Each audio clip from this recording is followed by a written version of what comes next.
Hey, Wednesday Whatnuts. It is January 22nd in the United States and Canada, and this is What Chaos presented by Prize Picks. Download the Prize Picks app today and use code WhatChaos to get $50 instantly when you play $5. Prize Picks, run your game. Hi, everybody. From a secret lair, I am David Bean. At the studio is Pete Blackburn, and across the room from him is Sean DePaz. Hi, buddy boys. Hi, Pete. Hey, how are you? I miss you. I'm great. Sean, how are you, Sean? Doing all right. Everybody behaving over there in the office. No one's trying to keep turning him up a little bit. No one's doing anything bad? No. Okay. We're behaving ourselves over here. Okay, well, we're also belating ourselves a little bit. We got a slightly late start today. So, Pete, if you would, could you tell the folks what's on the show? I would love to do that. I would love to do that. There we go. Wait. Oh, there we go. Getting chippy is the first subject, and boy, I know what that one is. Last night gave me one of my favorite moments of the NHL season. Corey Perry skates straight through a plate of nachos, scores a goal. One of the best moments I could ever dream up. That's why we stay up late and we watch the Oilers, boys. We'll talk about that. Second subject is name and number. What's that about? Please explain. Sean, do you have anything there? I mean, I would have thought it was a Utah thing, but I don't know what the number would apply to in that situation, so I am not sure. No, a name and number is what you find on a Ranger's back.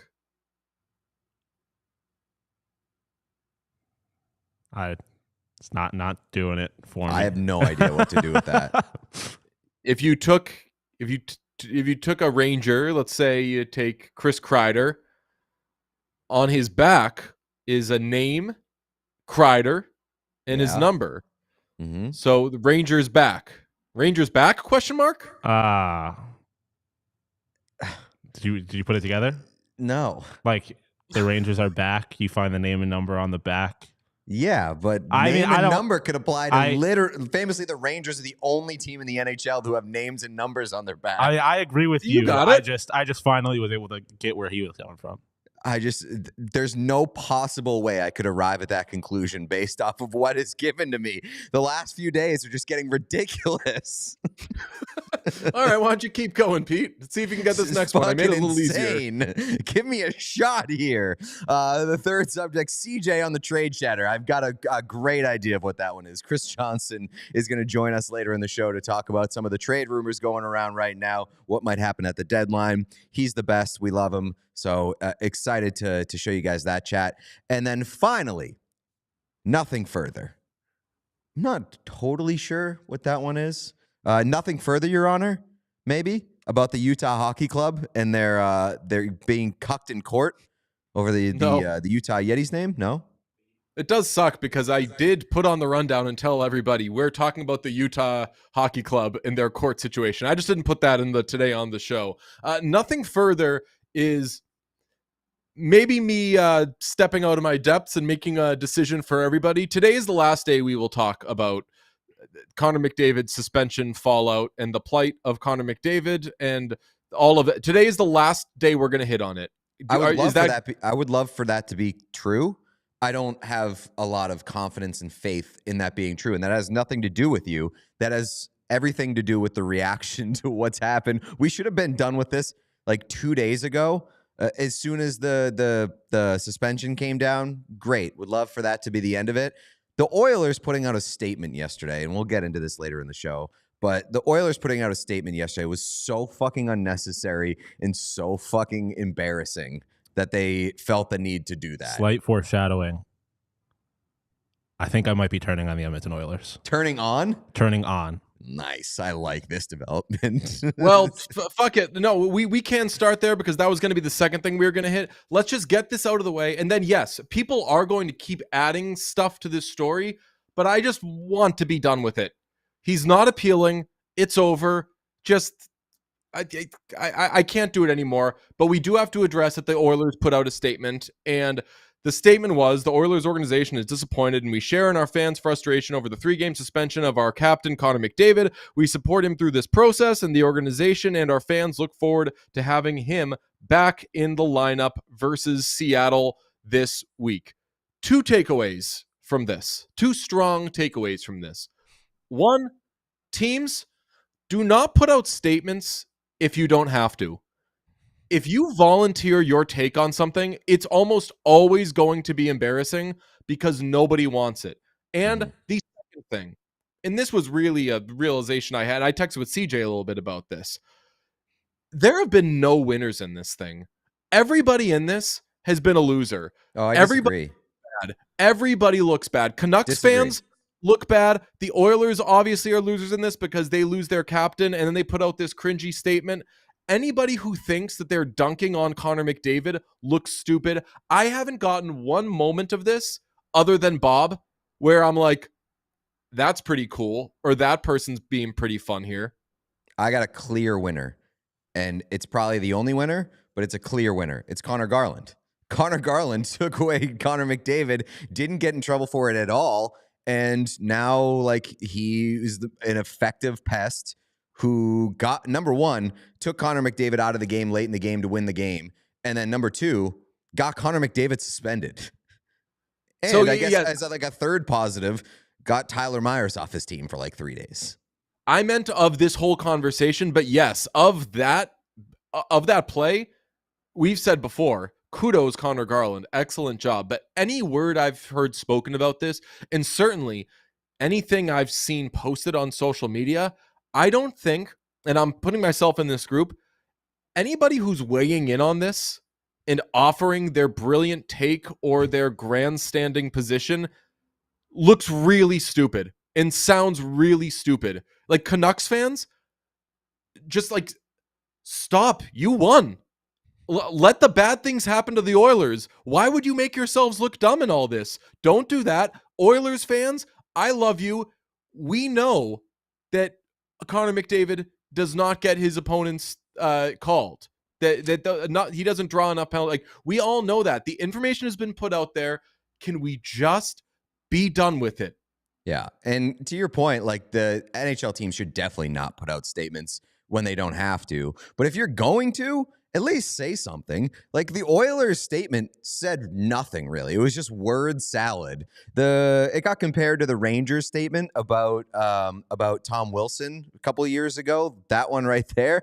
At least that one is like they're pissing their pants. They're pissing their pants in front of everybody, and we can laugh at them for that. Like, it's not a good look for the Rangers. But if you're going to put out a statement, like, say it with your chest and piss your pants in front of everybody. The Oilers didn't even do that. Yeah, well, I mean, nobody can. I mean, a little respect for the New York Rangers. They have a dog in them, a floor-pissing dog that nobody does. No organization, nor man, nor woman, no anybody. Yeah, no shot. If only that dog had a name and it rhymed with Rames Nolan. Yes, nobody can piss like them. So I guess we can wrap up that part and hopefully be done with this conversation. I did peek at the chat. I knew this was going to happen. As soon as the show started, no matter what we were talking about, it was going to be talk about nachos. Talk about nachos. Yeah. Nachos. Okay, Me, we'll talk about nachos. Oilers down 3-1 in a great game against the Capitals. Oilers weren't very good, but the Capitals were awesome. Logan Thompson played the worst game I've ever seen from a goalie who only allowed 2 goals. You couldn't keep your eyes off this game. And if you had your eyes glued to it, you saw entering the zone, a nice little give and go with Leon Draisaitl, Corey Perry. What's he got in front of him? A plate of nachos. Who cares? Just going to motor through, fire that thing in, hum it in. 3-2. It's a 1-goal game, and Logan Thompson is pissed, and you're thinking, there wasn't goaltender interference. Nobody was around there. What's he so mad about? And he's pointing, there are nachos on the ice. Sir, there are nachos on the ice. That had nothing to do with the play. It didn't impact him being able to stop that shot at all. He was just like, is anybody else seeing this? We got chips on the ice. To be fair, I think I would be very distracted as a goaltender if there were nachos on the ice. Whether or not they had anything to do with the goal, I'm making a case. Like, especially Logan Thompson didn't have the best night. He didn't need anything else hampering his ability to stop the puck cleanly. Stop throwing nachos on the ice. It's crazy. It is amazing, though. He gave up a rebound on every shot the entire night. Yeah. It's crazy that were it not for possibly nachos, and really the nachos had nothing to do with that goal, but let's say he was distracted, et cetera, et cetera. Were it not for nachos, he only would have allowed 1 goal in that game. What an absolute legend. Also, what an absolute legend me, because I told people, get on Leon. Any little prop, any little thing you can find, Chaboy is very rich, okay? I'm able to, I'm not very rich. Also, the chat says that I didn't come in today because you keep taking your clothes off in front of me. Not true. I also saw allegations of you didn't come in because you were a scared little boy that I would beat you up after how mean you were yesterday. So you conveniently left that out. Oh, I didn't see that. I would like to say that in my estimation, I wasn't mean to you. Sean wasn't mean to you. We did, though, when you were doing the Today on the Show, there was a sense that we were like breathing, like standing over you and being like, figure it out and breathe. And like, that's not good. So I apologize for any of that. But nachos on the ice, where else would it happen? People were asking, was it protest for the thing that we're not going to talk about anymore? I don't know. But if I were in that section and somebody threw nachos, I'm telling on that person right away. Are you telling on them? Yeah, especially during play. Like, if it's one thing if you want to throw nachos on the ice in protest of like a bad call. Famously, I'm a Texas Longhorns fan. I'm not above throwing shit on the field of play to help my team. But in the middle of play in your own offensive zone in that building, kind of crazy. But shout out to Corey Perry, maybe the play of the year, to skate directly through the nachos and hammer a one-timer, top cheese. Unbelievable stuff. Maybe my favorite sequence of the season behind that empty net goal against the Sabres. The best part of it, of course, is that other than the whole thing, is that Gene Principe weighed in on it on Twitter, where he says that was a jalapeno for Capitals Logan Thompson to stop. Nobody is going to tell Corey Perry that's nacho goal. 3-2. I know, cheesy. He's so and that good. Was like, worth pointing out, that was like 2 minutes after the goal was scored. He didn't like brainstorm this all night. He had that one ready to go. The man is a consummate professional. He's so good. Jalapeno to stop is amazing. I want to start using that. That was a jalapeno. And I didn't get that one at first. I was like you reading the Today on the Show. I was like, what's this one supposed to mean? Does it mean a pain? Yeah. Okay. I didn't quite get that either. Oh, I viewed it more as like a pepper. It was hot. It's a hot shot. Ooh. Yeah, like hot to go, but hot to stop. Yeah, sure. Yeah. Speaking of hot to go and the Oilers, you ever thought you'd see a day in the NHL where Connor McDavid was suspended and Matt Rempe was scoring goals? No, I did not. But Matt Rempe, nice little nifty little dipsy doodle there. Nice little finish to that play. Pretty nice goal. He doesn't do it all the time because he doesn't do it ever, really. But when he does, how about that? And yeah, it does tie into the best player in the league is suspended. So who's going to step up in his place? The guy who for once in his career is not suspended. He scores.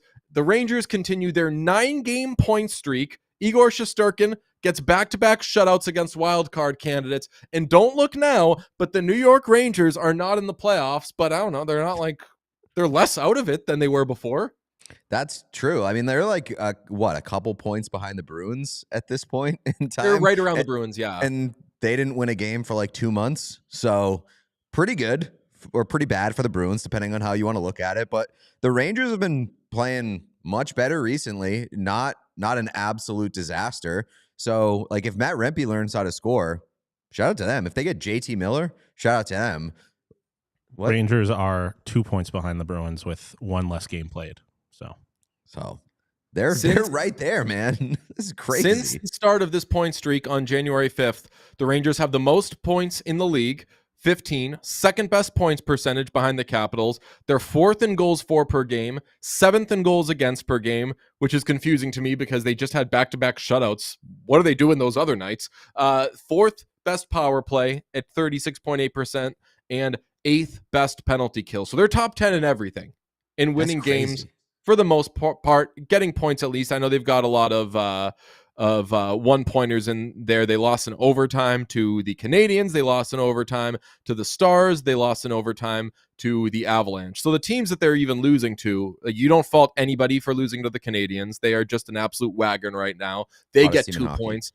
They get 2 points off the Lightning. Losing to the Avalanche in the Mackenzie Blackwood era, nothing to sneeze at. And losing to Dallas in overtime, whatever, who cares? Rangers starting to turn it around, so that's that. I'll say I don't want them to.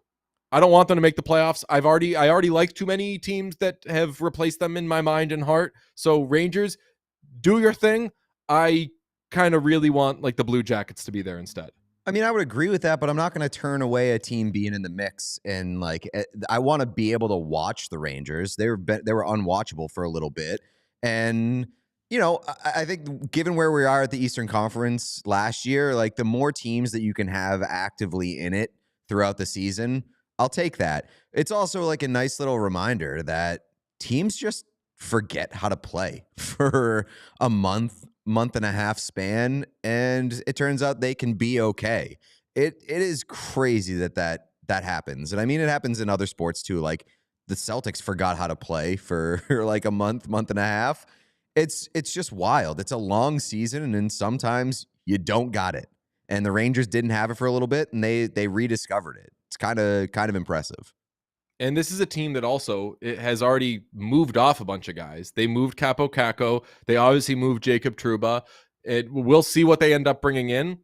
I can't imagine they're just going to stand pat. They're going to do something, whether it's Miller or somebody else. So they're going to be active. And to your point about you want to be able to watch them, I'd also like the teams that I want making the playoffs as wildcard teams. I want them to work through it. I think the Columbus Blue Jackets have a don't have to work through anything the rest of your life free card with what they've been through. But like the Canadiens, I want that to be, I want them to overcome stuff and beat a challenge. And to like solidify their case for a playoff spot, it helps if there are more competitive teams under them in the playoff picture. Like, I know that shouldn't really matter, but it's annoying when people are like, oh, well, look at what was below them. It was dog shit. Of course they got in. They only got in on that. So like the more competitive teams that you have in the Eastern Conference, it does sort of solidify the cases of the teams that make it in. Anybody who is watching us for the first time on YouTube, if you could smash subscribe, that would do us a very, very big solid. We will love you forever. And with HelloFresh, nice transition, Dave, you get farm fresh pre-portioned ingredients and seasonal recipes delivered right to your doorstep. Skip trips to the grocery store and count on HelloFresh to make home cooking easy, fun, and affordable. That's why it's America's #1 meal kit. It's easy to find time to eat well with 50 wholesome, hassle-free meals to choose from each week delivered to your door. Nothing raunchy, folks. HelloFresh's new ready-made meals go from the fridge to your fork in just 3 minutes. Fridge to fork in 3. Ooh, that's the good stuff. It's the same high-quality ingredients and restaurant-worthy flavor you expect from HelloFresh, just with none of the work. Their lineup of prep and bake meals come together with minimal mess and only 5 minutes of prep. So your oven does most of the work, not you. You love to see that and you love to taste that. So get up to 10 free meals and a free high protein item for life at HelloFresh.com/chaos10FM.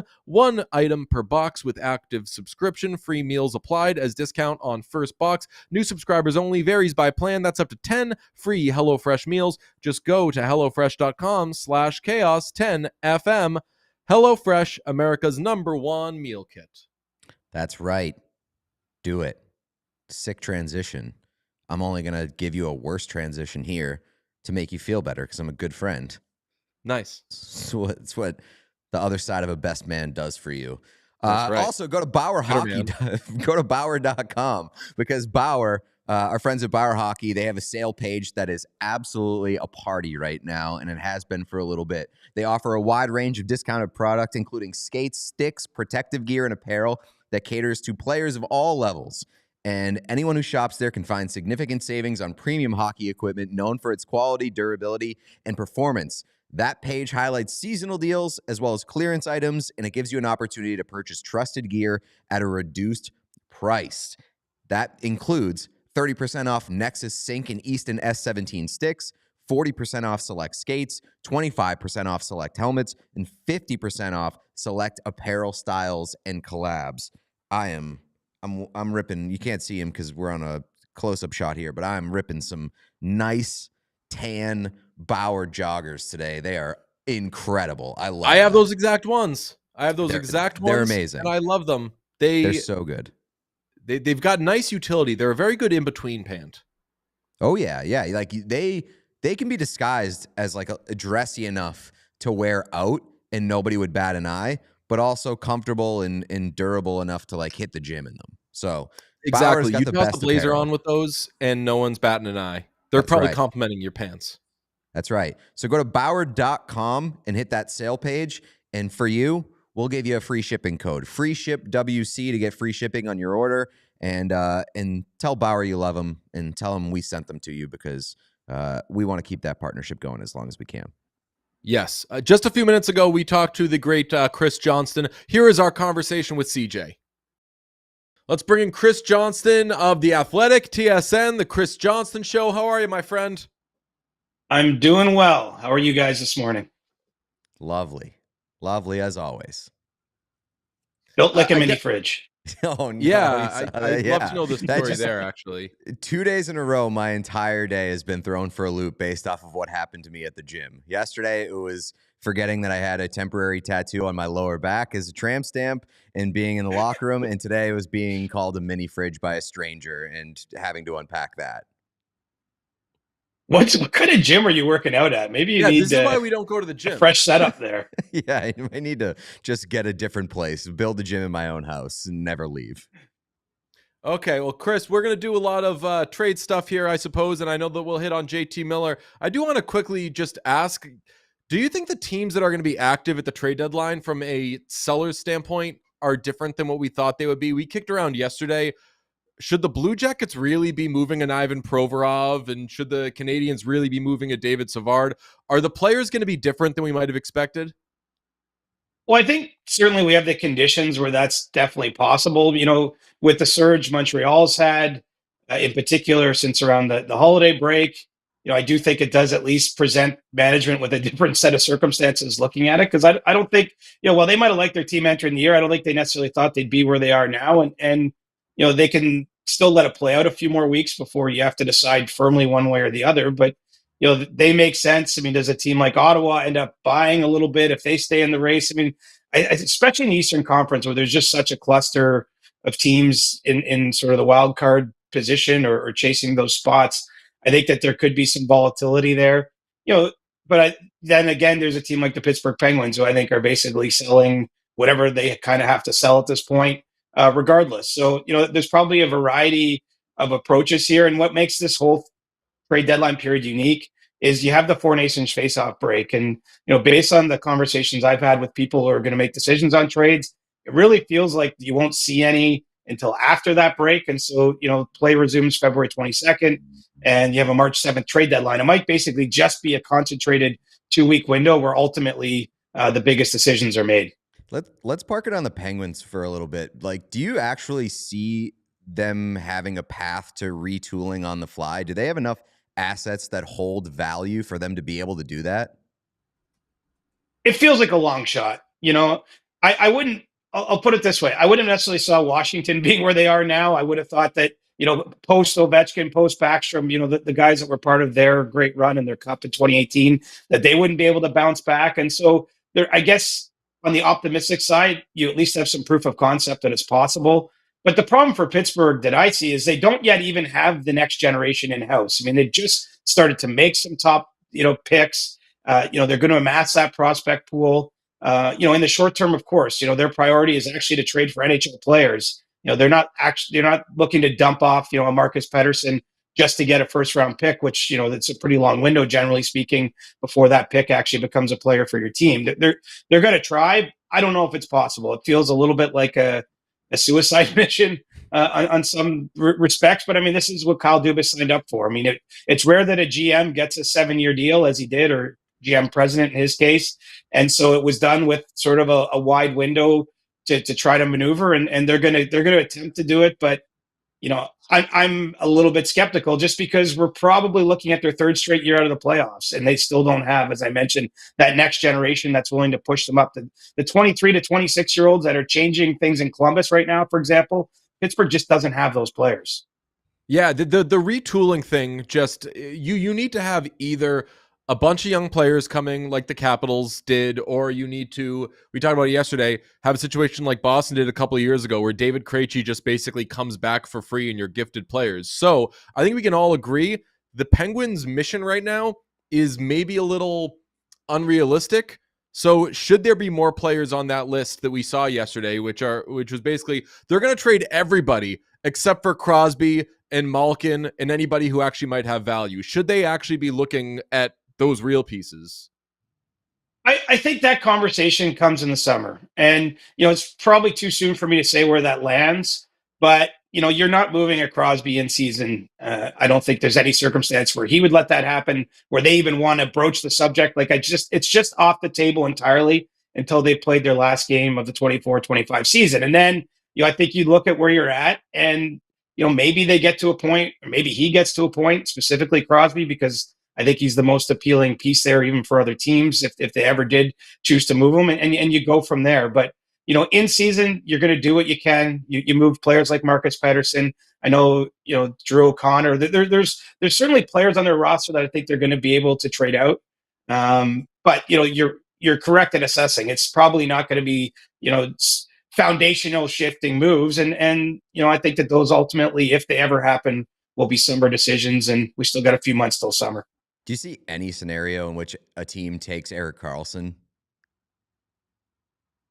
I think it's possible. Probably again, not in season, just given he's currently got a $10 million cap hit attached to him. My understanding is the Penguins don't want to look at retaining salary on someone with multiple seasons like Karlsson has. Now, again, they may get there in a larger context in the summertime, depending what that trade looks like. But the reality is that the cap does put a lot of safeguards in place, or whatever you want to call it, put restrictions in place for the kind of the moves I think fans crave don't happen in the season because they're just so hard to do with the math. And so Karlsson, I think there's a world he's moved, but again, I would be really shocked if that happened by March 7th. How do you think the JT Miller saga plays out? Is there a scenario in which he ends up staying with the team? Because watching them the other night, I was like, man, he can be a difference maker if they can just all get along. But has that ship sailed? They haven't ruled it out internally, but I feel like it's sailed, right? I mean, it's dangerous if you're in the GM's chair and you're saying we're 100% doing this, because you might be committing to making a bad decision then. And, obviously the fact they haven't moved them 6 weeks into having these sort of trade discussions in a meaningful way tells you that the offers really have been underwhelming that the Canucks have received. They're not in a position of strength here. Their team has not won back-to-back games since the start of December. JT Miller's underperformed compared certainly to last year when he had 103 points. All of this has been rather messy and public. And you're just not in a spot where you're like, hey, quietly, we're going to make our superstar available. I mean, it feels a little like the Canucks are desperate, right? And so I think there's an outside chance that somehow this doesn't materialize, but there seems to be a recognition here among everyone involved that it's probably best to turn the page, for them to find a deal that makes sense, for them to work under the parameters that JT Miller's provided them in terms of where he wants to play, and see if they can get some harmony behind the scenes, because this has been a very strange year for a team that last year went to Game 7 of the second round. I mean, I don't think too many of us saw the fall off in New York happening with the Rangers, and certainly didn't see the Canucks falling this far, where they're in real danger today of missing the playoffs. A lot of the smoke recently has been around the Rangers and the Hurricanes with the landing spot for Miller. Do you think it's one of those two teams, or can you envision a scenario where he goes outside of there? There is a scenario. I think those are the two teams most kind of incentivized to do it, and have had pretty extensive discussions with the Canucks. So it's natural that that's why they're being linked so heavily to this. I mean, in terms of the Rangers, I mean, they made a pitch before Christmas time to get something done. Didn't happen. Obviously, last weekend there was another push to see if there was a way to make this happen, and they weren't able yet to do it. But I do think that both those landing spots make a lot of sense. Now, you do wonder, though, does someone else lurking in the weeds here? A team like Dallas, for example, who they're going to be without Tyler Seguin for the remainder of the regular season and have a lot of cap space. Probably haven't performed quite up to their own expectations this season, but still are positioned to be a legit Stanley Cup threat. I mean, initially it didn't make sense for them. Did they circle back? Does a team like St. Louis or someone get in there? I mean, who knows? I don't want to throw too many darts at the dartboard here, because I do think they're the most palpable discussions have happened with the Rangers and the Hurricanes. I know the Devils have dabbled in this too. So, until it's done, I don't want to say it's got to be one or two teams, but I think those teams make a whole heck of a lot of sense. The Canucks too, initially they wanted a player for player type of move. It sounds like they've, rethought that position and are at least willing to look at prospects and some other things that I think make that trade make sense. And so, it's up to the Rangers or Hurricanes now to meet that price. If Miller went to the Stars, that would be... I would love for him to go to the Hurricanes because I love the Hurricanes team this year. But if Miller went to the Stars, they would be... I mean, they already kind of always are right at the top of real cup contenders. But, man, he'd be a difference maker there. Of the teams that we see at the top of the standings, whether it's the Capitals or the Knights or whomever, who do you think ends up making the big I can't believe they pulled that off move by the deadline? I mean, the safe money is always on the Golden Knights, isn't it? I mean, it just feels like, and I don't even have the move, like I don't even have the theoretical move to throw out here, but they've sort of, I mean, they've stumbled a little bit of late, Vegas, but I mean, let's face it, they've been right near the top of the league all year. I think it's no secret that they're going to get at least one forward before this deadline, if not two. And they are the most creative, ruthless, entertaining, depends where you sit on the fence in terms of viewing what they do, but they don't hold anything back. I mean, they are truly a cup or bust operation the way they operate. So, I think that they're the most likely to do something that makes us all look twice at our phones and gasp. But this season, I will say the league feels a little more wide open than maybe some years past. I mean, especially on the Eastern Conference side, with respect to what the Capitals have done, and they've raced to the top of the standings. I just don't know that there's one team out there that everyone fears. I do think that there is a bit of a mentality, hey, get in and try to get hot at the right time and go on sort of a run to a cup. So, I would say teams like Tampa, also a pretty aggressive historical team. The Leafs, I think, have a lot of reason to try to do whatever they can. I mean, there's going to be other teams out there that take a swing, but, my money's on Vegas because the smart money is always on the Golden Knights. Do you have a general sense on like what trade deadline day might look like in terms of busyness? Like, is it going to be a lot of action? Is it going to be disappointing? I think it has the chance to be very busy, just because really we're looking at a 2-week trade period coming out of Four Nations to that deadline. I don't think you're going to see trades happen during the Four Nations. There's no rules against it, but it doesn't seem like it makes a whole lot of sense when your team doesn't play for 8 or 9 or 10 days to make that move, especially because so many teams that make those acquisitions are tight against the cap, and the cap still gets calculated daily during the Four Nations tournament. So basically, we have a 2-week window of trades this year. We've already had a fair number of moves in season, but from this point forward, it's basically February 22nd to March 7th is your trade window.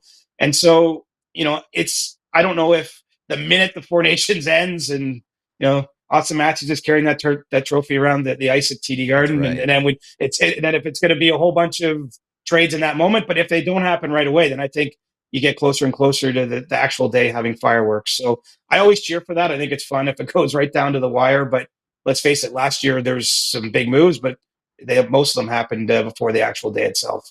You mentioned TD Garden. Have you heard anything on Boston as to whether or not? I mean, Frederick obviously is a UFA, not having the best season, but what have you heard on what their plan might be? Because they could potentially have a GM who's GMing for his job, which is always a scary thing. Well, I know Pete might not want to hear this, but I think they're truly a wild card team, and I don't mean in the sense of chasing a wild card spot. Like I think it could go both directions. Probably no circumstance they're going to be an aggressive buyer, but if they choose to sell, I mean, what does that look like? Are you actually looking at moving someone like Brad Marchand, who's obviously on an expiring deal? I'm not saying that's likely. In fact, if I had to put odds on that, I'd say it's like 5%. Like I think it's a real long shot, but do they look at trading even guys like Charlie Coyle, who obviously isn't on an expiring deal, but are they really refreshing the roster, or is it just the Trent Fredericks who are pure rentals and kind of, I would say, obvious deadline targets? I mean, if they lean into the sell a little bit, they could be one of the most interesting teams at the deadline because they have a lot of attractive players that could do that.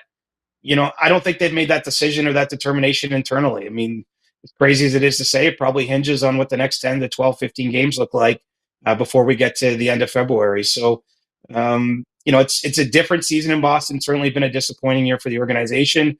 And I think that nothing is truly totally off the table when it comes to maybe some significant moves there. In your mind, does it make sense for them to be in on JT Miller? Yes. I mean, only because I do think that they lack that, obviously center depth is probably an issue. I know they signed Lindholm in the summer. Just doesn't feel like they're a team that has a true top line center at this point in time. And so it makes some sense, but it would come with some risk because, if it doesn't work, all of a sudden you're acquiring another player who's getting, on the wrong side of 30 that has some cap tied up in him. I just think JT Miller is still good enough that if for some reason that doesn't work, you could probably flip him again. Like even in a year where he's declined, as I mentioned, I mean, he's still a pretty damn good player. And so I think it could be a game changing kind of move, but let's face it, it's the Bruins have held off Father Time for a long time. I mean, they stayed more competitive than I would have thought, seeing it through the Chara years, seeing it through Bergeron. It might be possible they just got to the end for this group. But depending on the price, I would consider at least bringing Miller in to try to keep that window ajar for another season or two. All right, let's wrap on a little bit of grab ass because our friend asked us this yesterday, and you being a worldly person might have a good perspective on it. At Four Nations, is a Boston fan allowed to wear an Auston Matthews Maple Leafs jersey to the game? I'd say yes. I mean, especially if we're talking about a kid, because let's face it, it's, just the same way, Connor McDavid, if you're a Canadian, can be a hero of yours, even if you cheer for even the Flames. Let's face it, if you're a 7-year-old kid in Calgary, I don't think there's anything wrong with wearing a McDavid Team Canada jersey. I'd say the same. It's a little bit weirder though if you're an adult because you have to sort of you have to really rationalize all those things and I don't even know if from the Boston end of it, guys, is there a rivalry with the Leafs? I mean, they just seem to win every playoff series. So, I mean, the Leafs are a team they play with frequency, but I don't even know if we can call it a rivalry from the Boston end. I'd still call it a rivalry because it's a close series every time, and they're hateable. So it's still a rivalry in my mind. My answer to the question that was posed by our friend was, I wouldn't violate like your personal moral code for jersey approach. Like I wouldn't wear a Leafs jersey anytime like outside of Four Nations. So I'm not going to wear an Auston Matthews Leafs jersey to Four Nations to support Auston Matthews. Like right. I think that if you want to go for the USA jersey or the national jersey of that player, it's all on the table, but don't violate like your personal code of like the favorite team that you root for. Yeah, that's it. I mean, it's funny. I have a nephew who's a big Senators fan. He lives in Ottawa. And I tried to get him a McDavid Four Nations jersey for Christmas. Unfortunately, they weren't for sale yet, so I was unsuccessful in my efforts to do that. But I thought, even for a kid who doesn't cheer for McDavid, I mean, pretty badass to have that jersey. So I'll have to get it for him when I get to that tournament in Montreal. Yeah, I think that this tournament is going to be fantastic for people watching. You're going to see, it's just going to be weird being at TD Garden and seeing an Islanders jersey and a Wild jersey. It's just going to be an absolute mess, and I can't wait for it. You're like into the Four Nations thing, right? I am. I've been like a lot of the players. I've just been dying to see the concept back. I realize this isn't the same as the Olympics. I'm going into it a little bit open-minded. Like, are the players going to care? Like, that's the thing I'm most interested in. Probably for that first Saturday in Montreal when you have Sweden, Finland, and Canada US back to back. Like, because each team, of course, will have played a game by then, and those are sort of quote unquote rivalry games by nations. Like, I'm curious to see, are the guys hitting? Are they invested? And I do think, obviously, this is sort of the beginning to the run up to the 2026 Olympics, which is going to look more like true best on best. Are you going to be at these games? I will be at every one of them. Oh, So, excellent. Hell yeah. Well, Canada, Finland on a Monday afternoon in Boston. I don't know if it'll be us and our closest friends at that game or what, but so I'm excited. we can tease now. We're doing an event for that game, so you'll across the street. So you'll have to be there after. Come grab a drink, do whatever. It'll be an absolute blast. We can't wait to see you, Chris Johnston. You're the best. All right, guys. See you soon. We got some super chats. Pete apparently figured out that you can do a goal where you just ask for super chats. Yeah. Well, you got to incentivize. We do have something to incentivize today. If we hit 10 super chats, we have a whopper of I don't want to oversell, but it's a very fun. Yeah.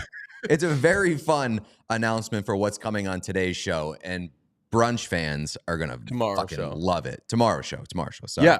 So you asked for some super chats, and we got some. Eric Ripperson asks, does DJ still hate You Make My Dreams? Heat check, please. That's a misunderstanding on Eric Ripperson's part.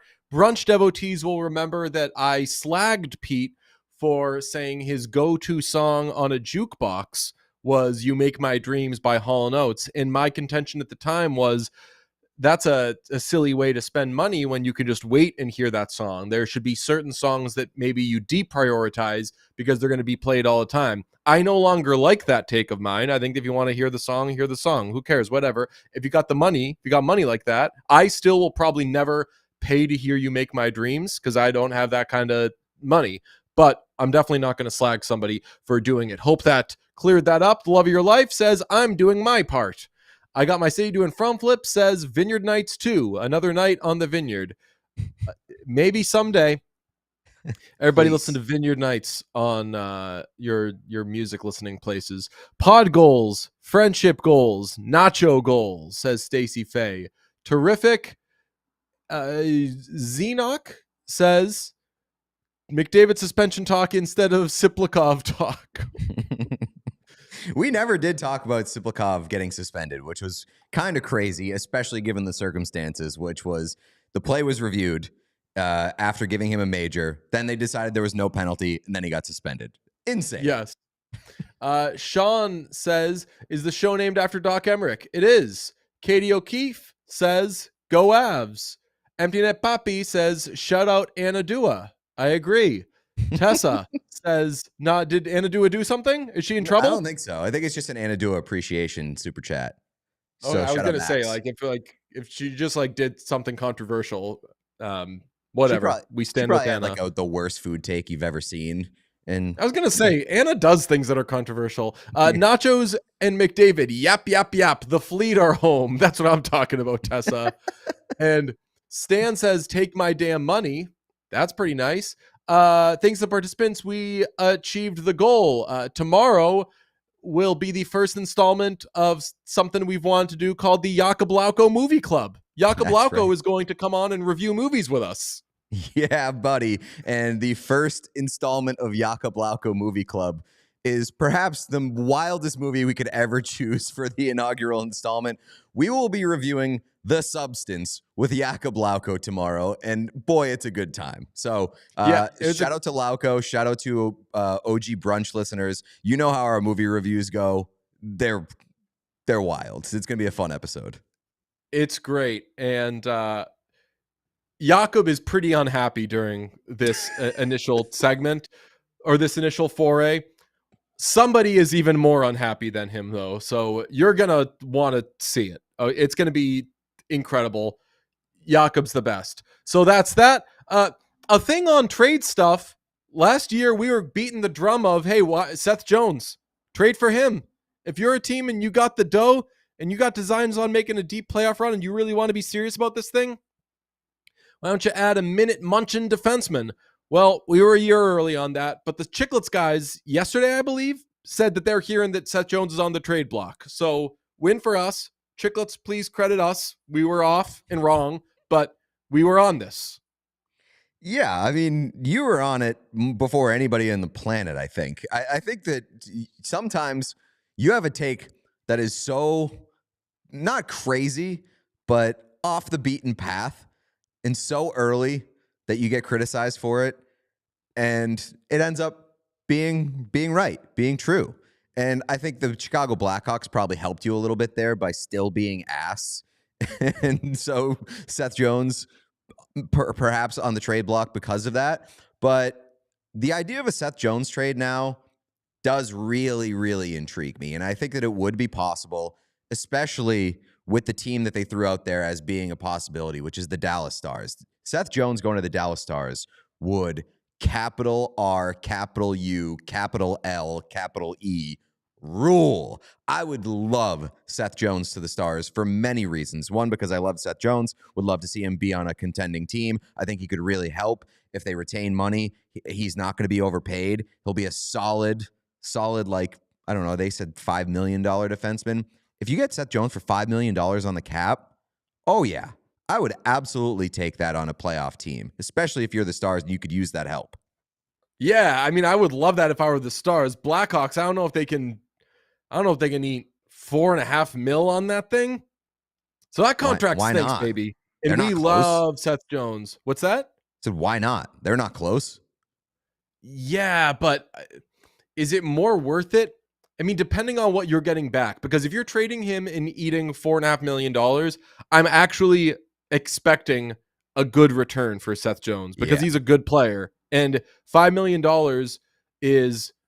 that takes his contract from being bad to being like a really good deal. Okay, the guy plays 25 minutes a night. You eat half that. You eat half that. You eat $2 million. I think that's still a deal that you do if you're Dallas, because I think that a player like Seth Jones, who is, I guess, like cast above what he should be right now, but if he joins Dallas, like he's right where he should be, and he helps you win a Stanley Cup. Yeah, absolutely. That would be the best acquisition of the year for anybody if they did. I'd be terrified as a fan of another team in the Western Conference, but that would be such a good fit. You didn't even mention he'd be going home. Oh, yeah. He's a Dallas guy? He's a Texas boy. I thought he was a Colorado guy. Well, I mean, he definitely grew up in Colorado at some point. In Arlington, Texas. Wow. Okay. Yeah. I know that he spent most of his youth in Colorado, where as a Nepo baby, he got skating instructions from Joe Sakic. Yeah. Well, I believe Popeye asked Joe Sakic, like, hey, my kid's really into hockey. What should he do? And Joe Sakic was like, respectfully, your kid is going to have a different skill set than I have. So just like, let him go, man. That kid's going to be awesome at hockey. I think let him play hockey and reap the rewards. I think Sakic had like a hand in his training, though. According to Wikipedia, Popeye asked Hockey Hall of Famer Joe Sakic, then playing in Denver, blah, blah, blah, for advice. When Sakic told Popeye to have his sons work on their skating, knowing they would likely have size and natural athleticism as a result, Seth took skating classes for a year. It doesn't really say, actually, how much he was involved in the active training. But it does say that he took skating classes for a year before he actually started playing organized hockey. So that's fun. That's a little Jeff Skinnery, is it not? So Joe Sakic was a consultant in his development. That's right. Okay, so that's he got equity. Like he's got equity in Seth Jones's career. Yes, I mean he'll probably be making more than he actually made in his playing career if he's getting stuff. Actually, no. When Joe Sakic played, it was pre-salary cap. He was probably making some huge bucks. So that's your trade update. We got to do a Utah Hockey Club update because, as we learned late last season, right, there were 6 candidates for the Utah Hockey Club team name. Let me pull them up right now. They were, of course, the Yetis, the Blizzard, correct? Hold on, sorry. I thought it was Yeti singular, but I did see on the report yesterday that it was Yetis plural. So I don't know. So I'll get to that. I'll get to that. They're both right. Okay. Oh. So I'll reset that. Utah Hockey Club, 6 finalists for their team name for next year. Utah Blizzard, Utah Hockey Club, Utah Mammoth, Utah Outlaws, Utah Venom, and Utah Yeti. Trademark applications for Utah Yeti or Yetis, Utah Blizzard, Utah Venom, and Utah Hockey Club have all been refused by the United States Patent and Trademark Office for various reasons. This is from KSL.com. The Yetis situation is over obviously the cooler brand, Yeti. And because the Utah Yeti hockey team, whatever, would be a company that would be selling merchandise, and it would be selling things like bags and clothes, and that is what the Yeti brand sells. So that would be an issue there. Yetis, plural, was also an issue because it would still be confusing, it said, in this non-final action issued on January 9th. The Utah Blizzard and Utah Venom, per KSL.com, both of these trademark applications also refused due to a likelihood of confusion, with the trademark office pointing out many of the same issues that it would have trademarking the Yetis. Utah Hockey Club was refused on the principal register due to, quote, the applied for trademark is primarily geographically descriptive of the origin of applicants' goods and or services. In simpler terms, you can't just trademark Utah. However, the writer of this article, who seemed very well versed on these things, I recommend you read this piece. I can tweet it out. There is a workaround for this that should make it easy to trademark Utah Hockey Club. In all of these refusals, they have a set amount of time to resubmit or fix them. Otherwise, the applications get abandoned. Utah Mammoth. There were no conflicting marks found here, but some bookkeeping will need to be cleared up on the application, such as a proper address, making a disclaimer that the team has no claim to Utah. And the Utah Outlaws application also does not have issues. Apart from some clerical things, the non-final action was sent on January 9th, though, so a little more waiting to see what happens with this one. All this to say, the whole, what will their team name be? We famously were pushing Bill Armstrong. What's it going to be? It seems like truly the team does not know because it's up to its eyeballs in paperwork. Yeah, that's all I took away from this was like, seems like they've got the wrong paperwork people in place. They just half filled out or got like a lot of this stuff wrong. Although I did see a lawyer, although it was a lawyer on Twitter who could just be saying that they were a lawyer, say that this happens all the time. Like they can easily get around this or maneuver it. Like this does not necessarily prevent them from getting any one of these names. Do we have any sort of updated, and I'll go to Sean on this, any updated preference of team name for Utah next year now that we are, let's say, 4 months into the hockey club experience? I mean, I have always kind of said it. There's a part of me that likes the Utah Hockey Club. It's just goofy and kind of fun.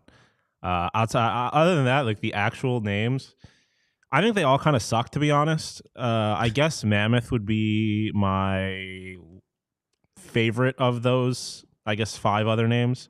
Mammoth or Outlaws, but like Yeti, Venom, but is by far, like when they originally released the list of like 20 names, I immediately picked out Venom as being like my least favorite. Oh, that stinks.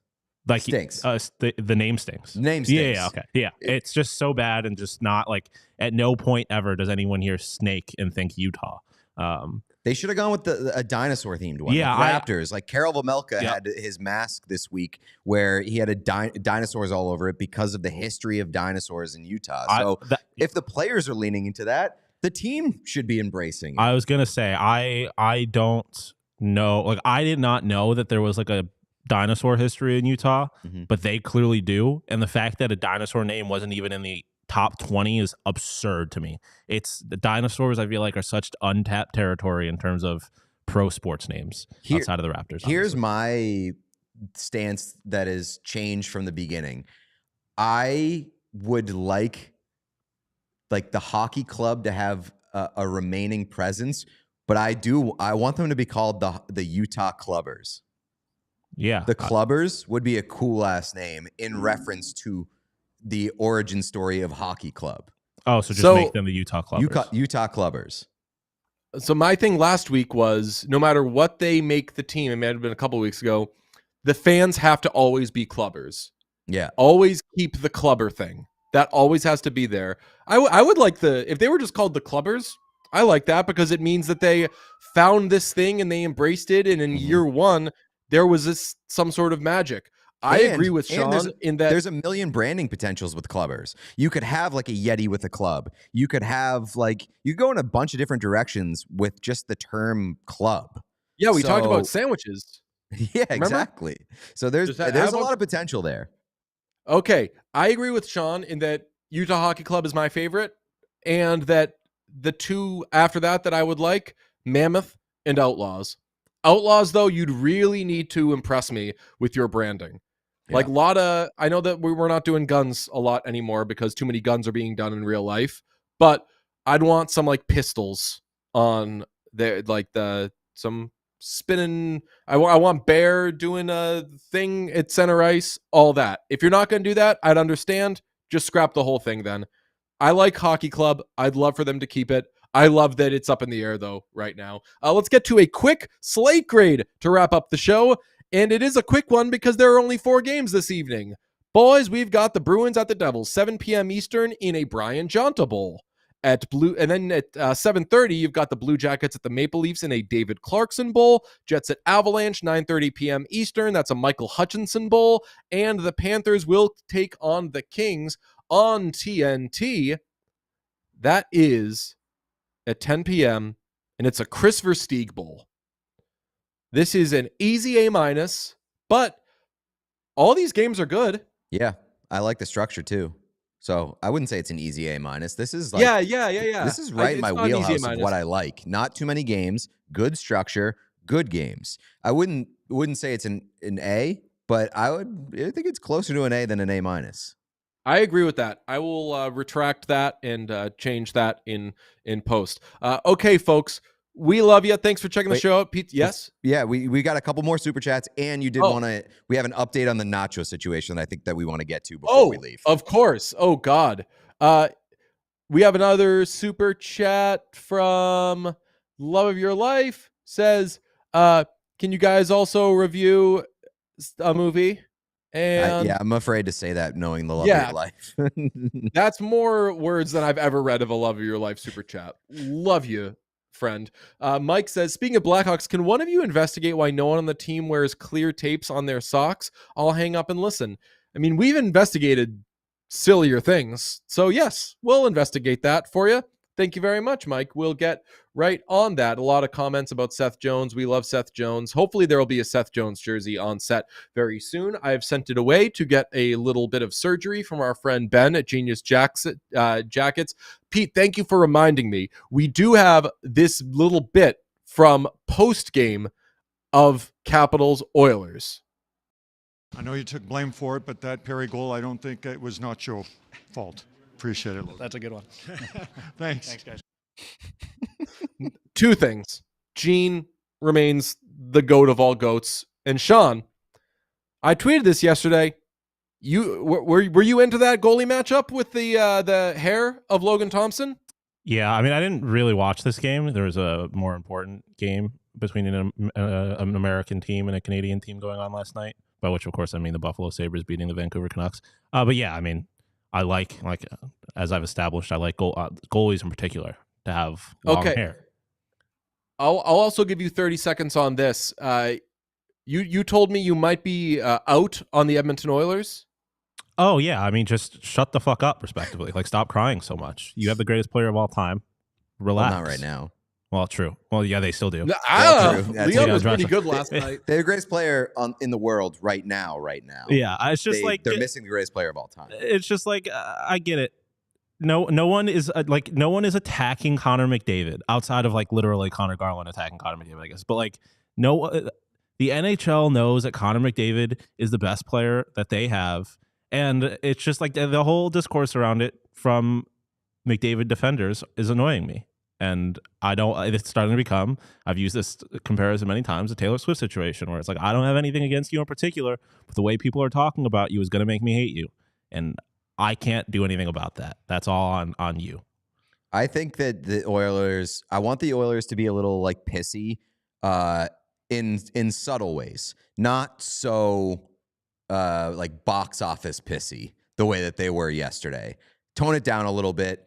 If you're going to cry and be upset about it, keep it to your keep it to your like locale. And don't make it all of our problems. The thing I get is that no Oilers fans have acknowledged the fact that Connor McDavid deserves to be suspended.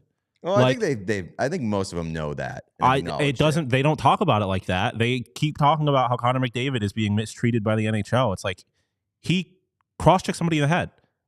Like you mentioned yesterday, the circumstances leading up to it do not matter. He cross-checked somebody in the head immediately after giving someone a concussion by elbowing them in the face.